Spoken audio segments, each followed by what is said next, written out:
We are here because we organize it, the festival is a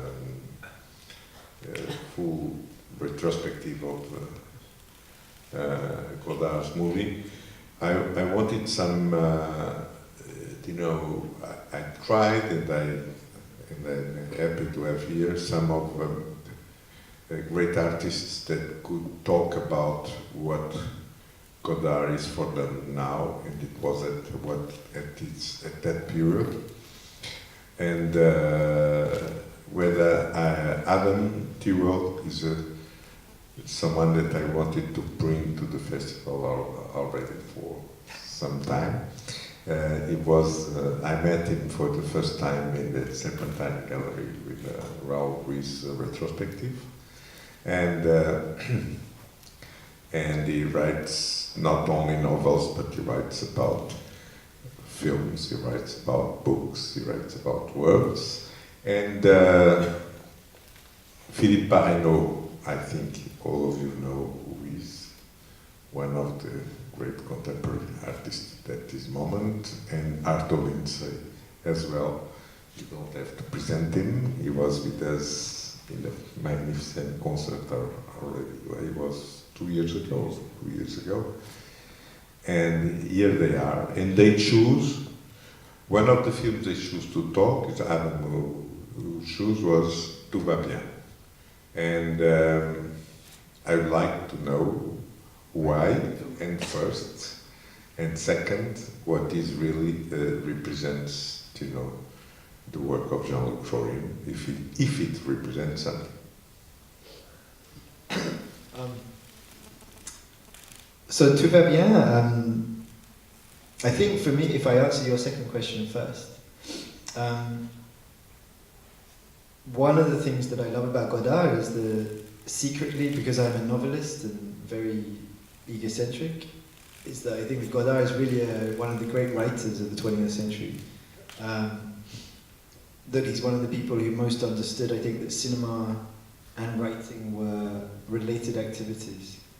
So I don't just mean in his use of language in intertitles and the way he uses language in a kind of visual way, but I think his understanding of the medium as a kind of historical medium and as something that interacts with literature. It seems to me that Godard and literature are part of the same story, part of the same history.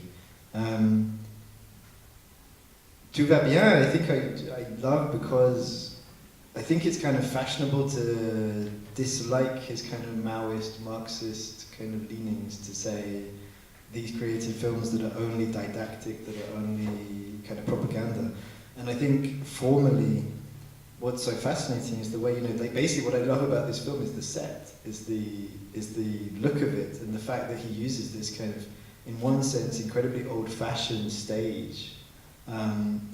But I think there is a kind of secret history of films that use theatre in that way. Like if you think of Rivette, basically. It seems to me like some kind of joke on Rivette, the idea of you use a kind of cut-off stage, so that it's really investigation of theatre language at the same time as it's an investigation of cinema and kind of the studio in cinema. And it's also incredibly funny, so that's why I choose it. Just the kind of the choreography of it, like Arto, you were just saying, and like the use of putting the director just in one room, this kind of farce that he invents that is at the same time a kind of part of a political treatise, part of a political kind of theory. And I think this is what I've always loved about Godard, is that he lets cinema get invaded by a voice, by a narrator. And this is something I find fascinating as a novelist, that he lets the kind of ordinary narrative of a film get invaded by its telling, get invaded by its means of production. So those are some of the reasons why I chose it. What? You have a question for me? I think that's a question. Sorry. Okay. Why are you looking at me? I think you should talk now. But you didn't answer the third question. Why did you pick up that thing? I just didn't. I answered it by saying that I think that I like it as I think the means of production is really interesting in Godard. Like not just in the way in which he investigates how the image is produced in the actual film, but also outside the film, the way. One of the things I've always loved about him is somewhere in an interview he says, I realised that the best way of using the profits from a film was just to keep buying cameras and to keep buying editing equipment. That it seems to me, the things I always find fascinating. What I like about, maybe something we should talk about it together.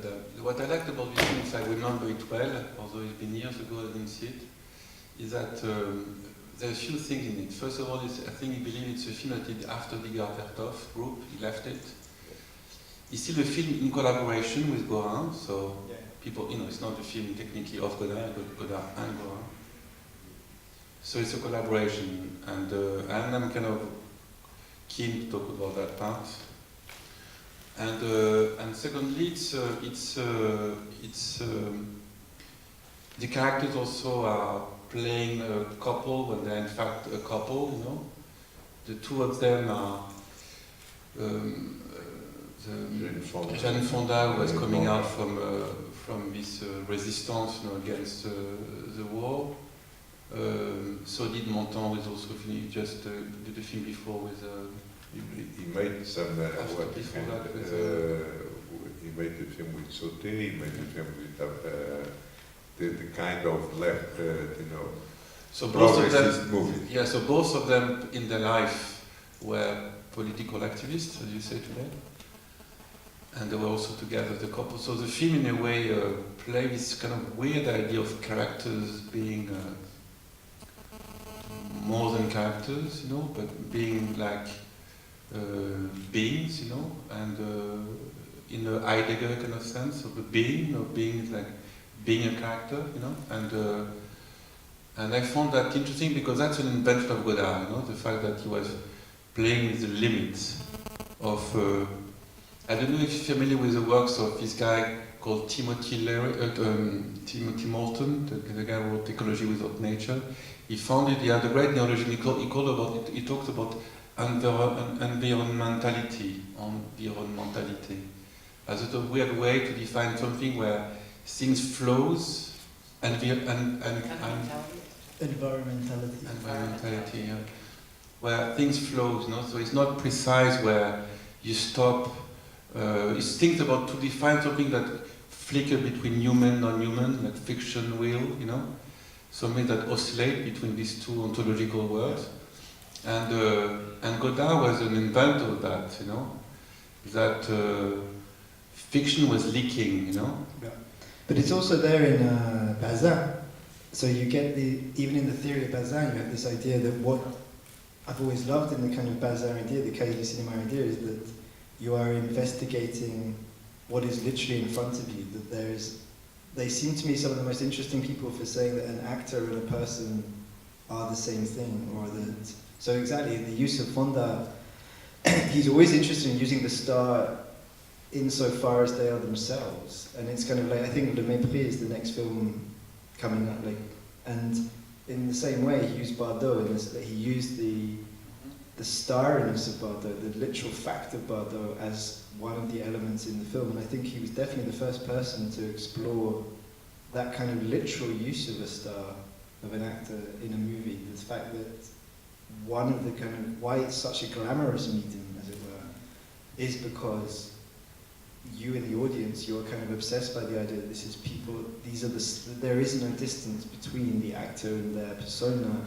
in real life, and then the persona they are on screen.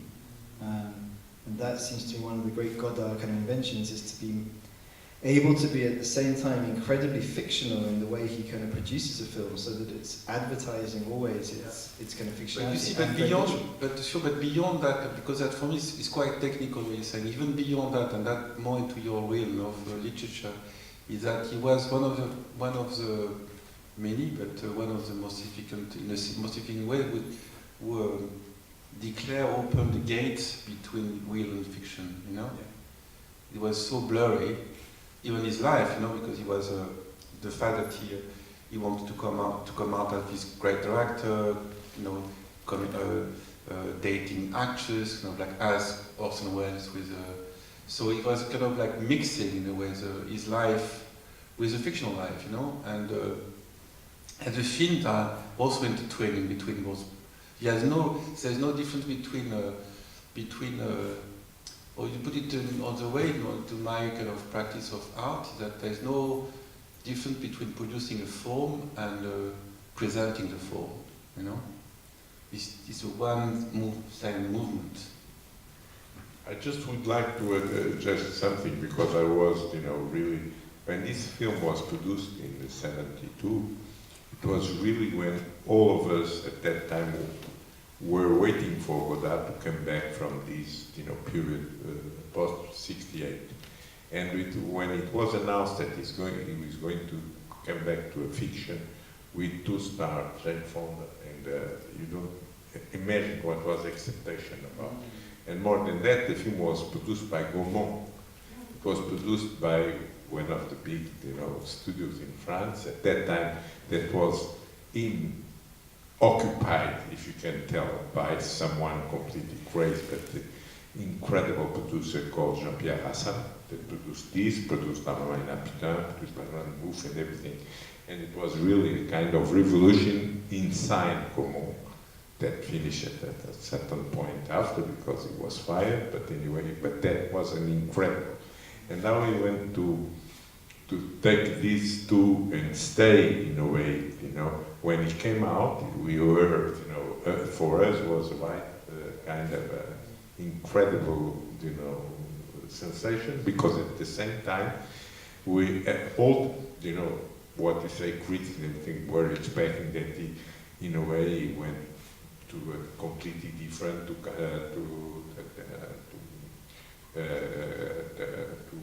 what you say, raconter une histoire and everything, and it came exactly when it was right, something, the most incredible film about '72. I just saw it today, and I had much more,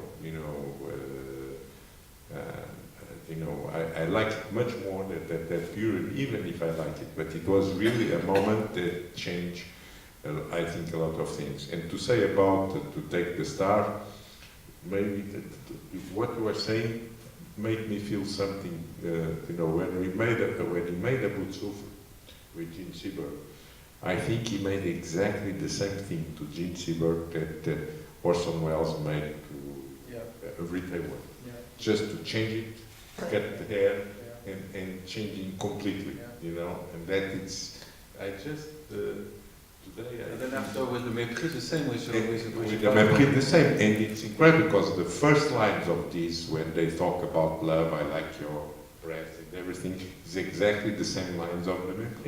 Yeah. Incredible, the things of the... But there's something, if you think about the opening of Le Mépris, it's amazing for...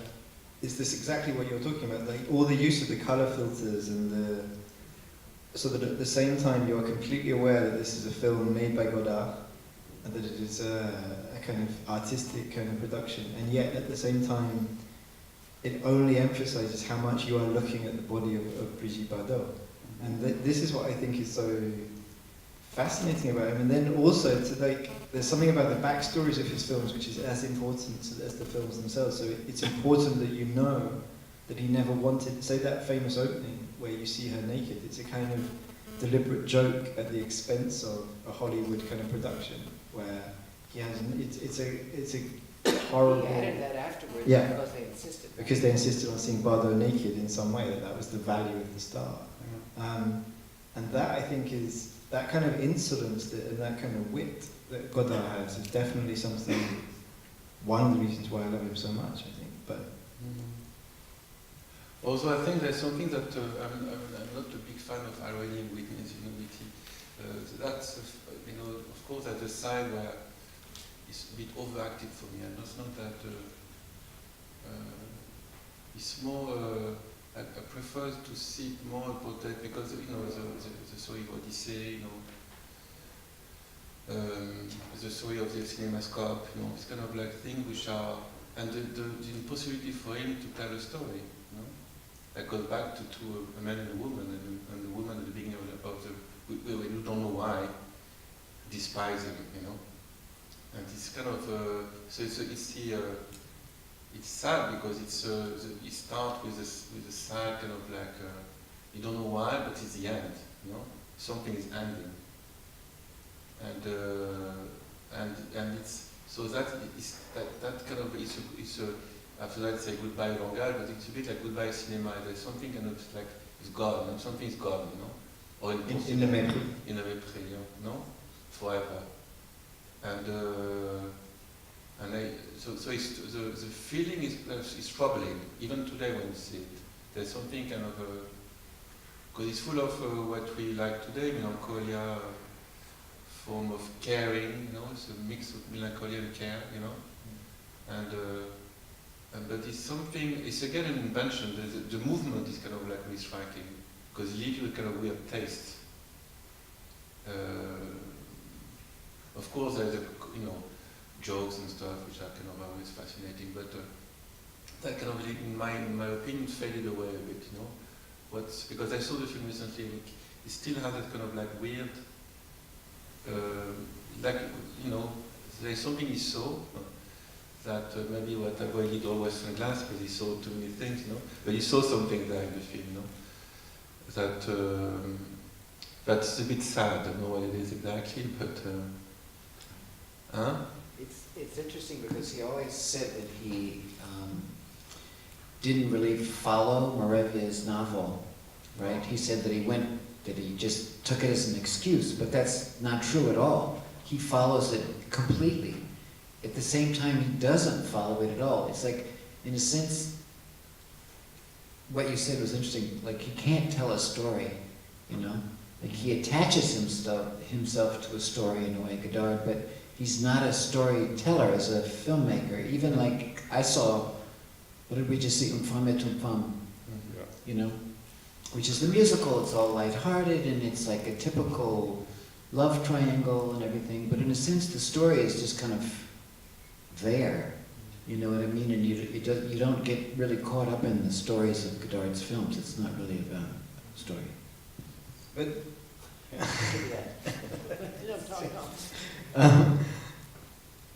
well, I think two things actually. Like, I think there's an interesting argument to be had about, I feel we've had this a lot, about narrative, like to what extent you can have narrative and still be considered a serious artist. Like that's definitely something that worries me, and I think it's something that worried Godard. And I think like my only disagreement with you is with Le Mépris, where I think that one thing that's so strange about it in Godard's oeuvre is how much actually I'm moved by that story. And I agree with you about every other film, but like there's something strange about Le Mépris, where something is at stake. But it's not his story. It's not. I'm not saying it's his story. He lets the story lead, but he doesn't really tell the story. Something like that. I don't know. Maybe. Okay, yeah, I agree with that. But what I think you get is something close to a novelistic. Right. I don't know. Like, definitely, I think he is involved in the story insofar as it is moving, and yet at the same time, I think. But then there are kind of tricks, like the music and the kind of, there is something kitsch about... But that's what I'm saying, like the contempt, which is the title of the film, cross the different worlds. There is contempt for cinema. It's a contempt with cinema, it's a contempt for cinema to represent the world, or what's left of it. The contempt between the two characters, you know? There's different levels, that's what... Because the other thing I think is fascinating is the Fritz Lang character, where Fritz Lang is playing himself as well. As much as Bardot is playing himself, Fritz, you know, it's one of the great films about a filmmaker. Yeah. But like here, because I think Yves Montand is playing, in a way, he's playing himself. It's like a portrait of Yves Montand at that time. And one of the things I never saw Yves Montand so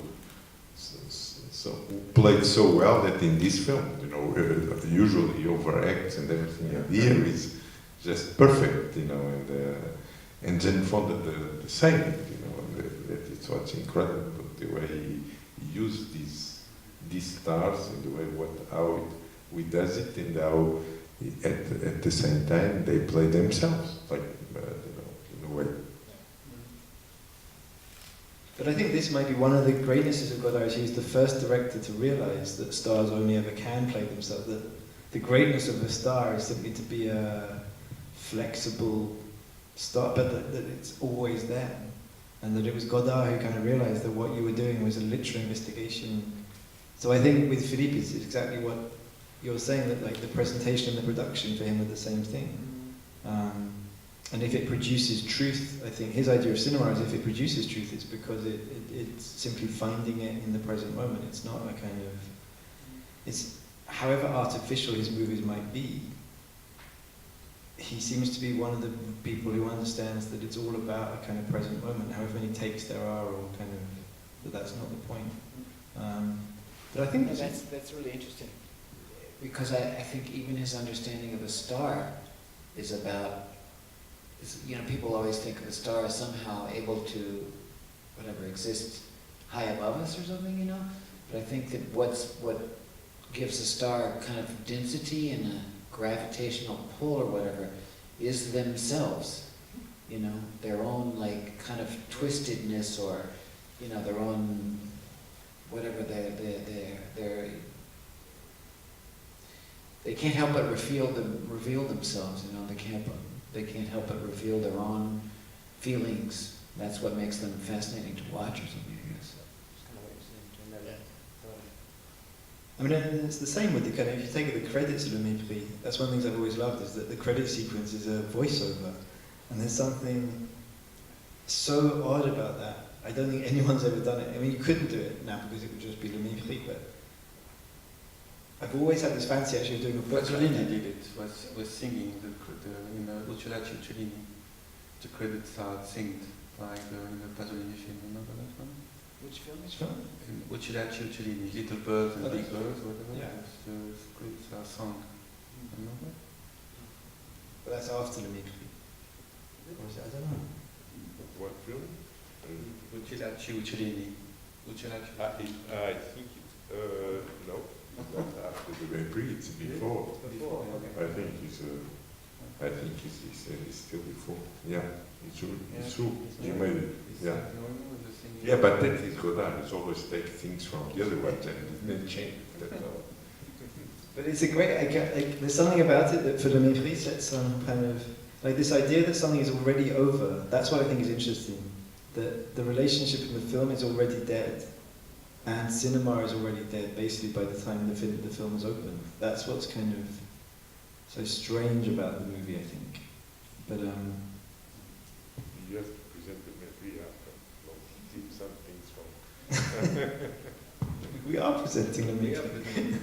That's at 10 o'clock there are people coming for the Mépris. Oh yeah? Yeah. Just no, but anyway,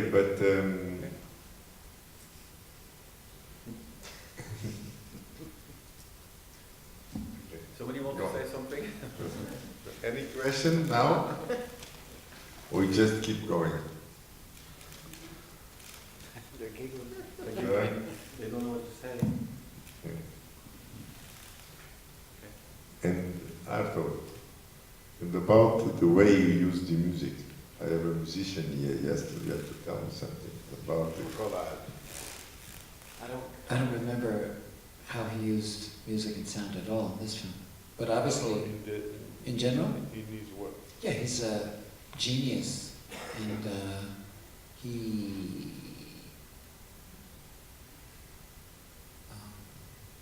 like Adam was saying, you know, it's like he, yeah, I'm lost here. He, you know, combines the naturalistic. He's more naturalistic than most filmmakers. You know, he's not afraid to just use sound, you know, direct sound that's very kind of uncontrolled. You know what I'm saying?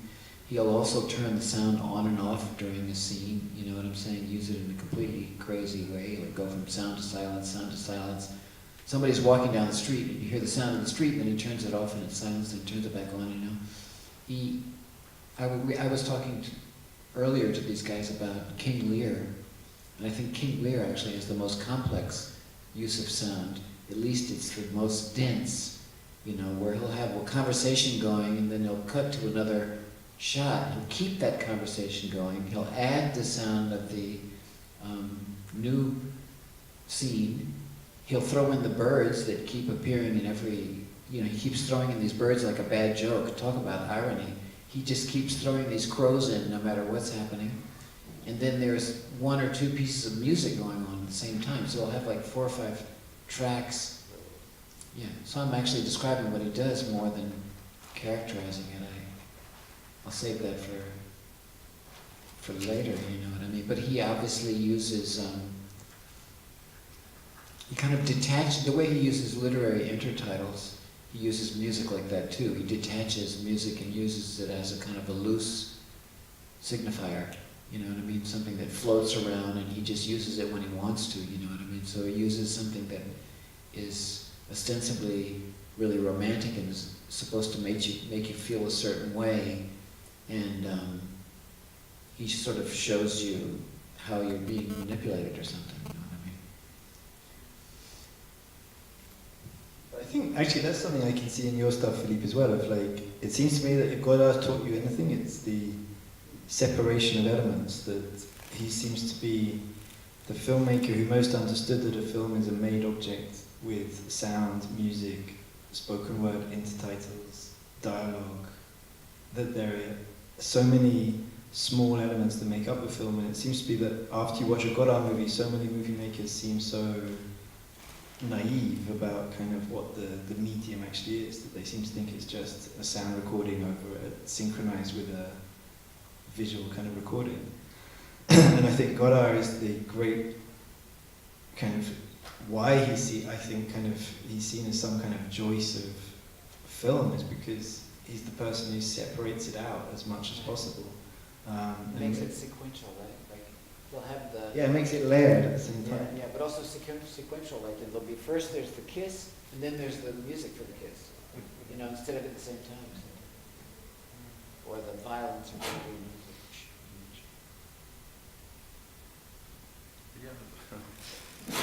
No, I was wondering because in fact I realized I didn't see any film of Godard since a long time to watch them again.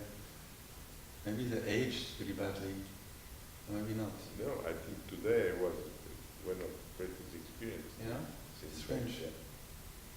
Because remember what you say comment the sentence out of the following sentence said we say that we see I've seen j'ai vu this is voice j'ai vu on dit j'ai lu un vieux roman, on dit jamais j'ai vu un vieux on dit jamais j'ai vu un vieux roman, on dit j'ai lu un vieux livre, ça se dit pas, on dit j'ai lu un vieux film.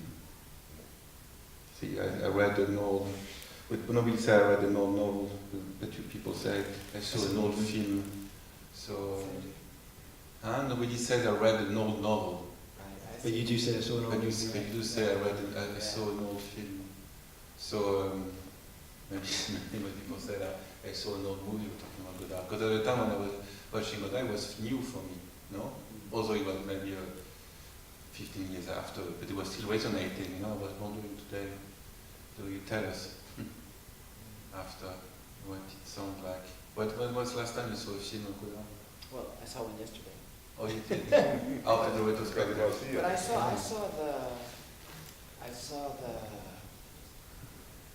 the last Godard film, the 3D film. Oh yeah, I saw that one, but that's a new film, not... Right. I saw that one. But I guess movies, of course, because, like you were saying, you were saying Godard is more about the present than most filmmakers, right? But movies themselves are about the present because they're photographs and so they have that false or that feeling of the present or whatever more than a novel. Or, you know, a novel has to work harder to be of the present. I don't know. Well, I don't know, I think there's a kind of, like I like the joke, but I'm not sure it's true in the sense that I think often people are basically saying I read an old novel. Like there is a difference. And I think that you can kind of see it in comedy actually. I think that it's very rare for an old novel, as it were, to make you laugh. That there's something about laughter that demands the present moment, that demands some kind of shared thing. And it's very rare for kind of, I don't know, I can read Dr. Johnson or I can read Tristram Shandy or something, a novel I adore, but whether it still makes me laugh in the way presumably it made people laugh in the 18th century, I'm not sure. And I think with Godard, it's like with cinema, of course, because it's this kind of medium that, like photography, it's this, you know, that it's going to inherently have dated elements like fashions and objects in rooms, and there will be because it cannot help recording an atmosphere of a time. It will have a kind of dated thing. But actually, Godard, it seems to me, if you compare him to most movie makers now,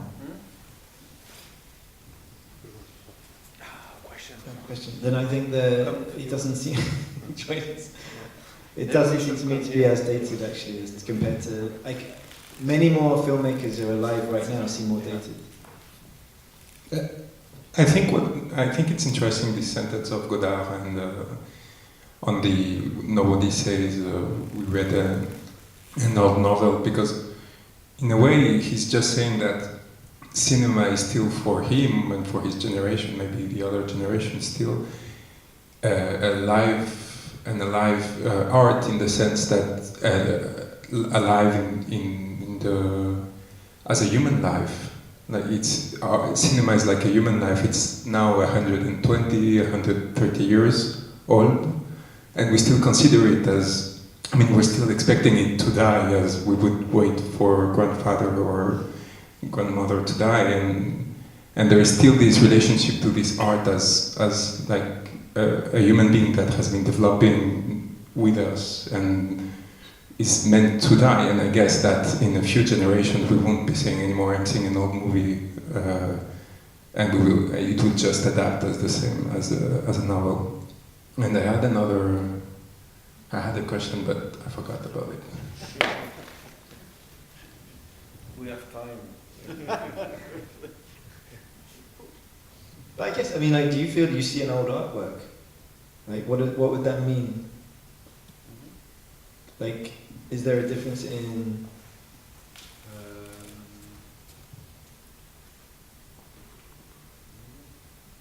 I like the joke, I don't know if it's real. I see, no, films tend to be to date differently than... the question is...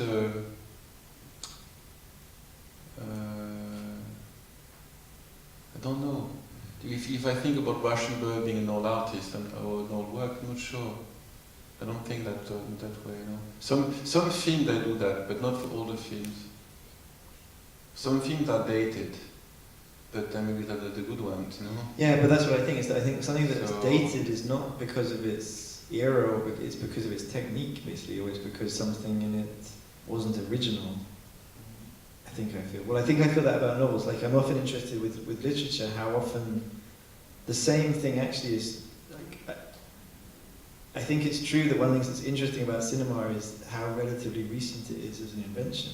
And so I think it's difficult to talk about it as an art form in the same way, because it's... No, but I think it's more linked to a technique, I think. What age is a technique is not content of the work, you know. So that's why... Because that's always a fascination with literature as being like a pure form. But literature is also what... When cinema is by every definition. week I get an interview about whether the novel is dead. You know, so it's the same... Yeah. Like, there is the same always worry about, is this medium about to die? And that always strikes me as such a strange worry, because it's only as alive as whoever is practicing that art form. And obviously it could, I mean, like, epic poetry died, you know, like, but it doesn't mean it can't return. Like, I feel like like the livingness of a medium is not a kind of worry, I think. But and then there are of course those works of art that you wish would die and then don't die. Like what? Like The Doors, Jim Morrison or something. In music, if you think about music, you know, it's like the 60s, for instance, never died. You know what I'm saying? And everybody would rather listen to, I don't know, the Beatles or Neil Young or whatever, the Rolling Stones, Jimi Hendrix, than what's being made today. So that's another weird wrinkle. Thought I'd throw that. Because you come with nostalgia today. The music is really linked to nostalgia. When you come with an echo of his own nostalgia, you know? Partly every kid, I mean, for instance, my son Just started to listen to the Beatles, and he has the same reaction I had, which is joy. And he has no reason to like the Beatles, but it makes him happy. You know, and he puts his phone playing the Beatles by his bed. you see, I think that's because that's exactly what I feel when I watch Godard. Right. And certainly I remember the first time I saw Godard, I couldn't believe someone was having so much fun Right. with a medium. And that's what I like. And maybe it's true that like maybe I love the more recent movies less because I feel he's having less fun. But that it's still there in Tu vas bien, like kind of someone who just thinks this is a crazy invention that can be played with in any way. And maybe that's another aspect of the present moment that we're talking about, that kind of, he treats it as if he did just invent cinema. And I think that's something I love in novelists as well, that like kind of, it's the kind of common element for a lot of the great art is that there is a joyfulness to it that is kind of, I don't know, does that make sense? Yeah, joy makes sense, absolutely. Joyful without absolutely, right. But kind of like, and it goes with the collaboration, like we haven't talked about the like, he's one of the very few filmmakers, I think, who seems very happy to be open about how collaborative a process filmmaking is. But maybe you could say, before talking about collaboration, maybe it's the difference between a movie maker, an artist, and an inventor, you know. Godard is on the side of the invention, he's an inventor. The same happens when this morning I was in London talking about Rauschenberg, and the same thing about Rauschenberg. Rauschenberg still wasn't today because he was an inventor. You know, he's not a cultural entrepreneur or a worker, you know, he's an inventor. So that still today kind of resonates, and for Duchamp, or for Renoir, or for a lot of Rimbaud, of course, you know, it's true that it still resonates because it still has a performative quality, you know, that some work doesn't have, so that becomes interesting, historical kind of thing to look at and fun, you know, but they lost that kind of the amplitude, the magnitude that they may have, you know, today. But that's what you call about a great artwork, no? But I like the idea a lot that the performative is a kind of, like Proust I think is a great example, because you could, if you wanted to parody Proust, you would say this is the most dated artwork ever, this is simply a record of a certain aspect of society at a certain moment, and yet the kind of extraordinary energy of the thing, and it is because it is a live performance that's going on over many years, it's kind of many hours of reading, but there is something about the relationship he institutes with the reader, and something about he does to subject matter and to kind of the length he will go into something that is a performance, and I think that's a useful way of kind of relating certain things that are very different, like kind of Rimbaud's poetry or kind of Godard's movies, but they do share that quality of something that feels improvised in the present moment of the making.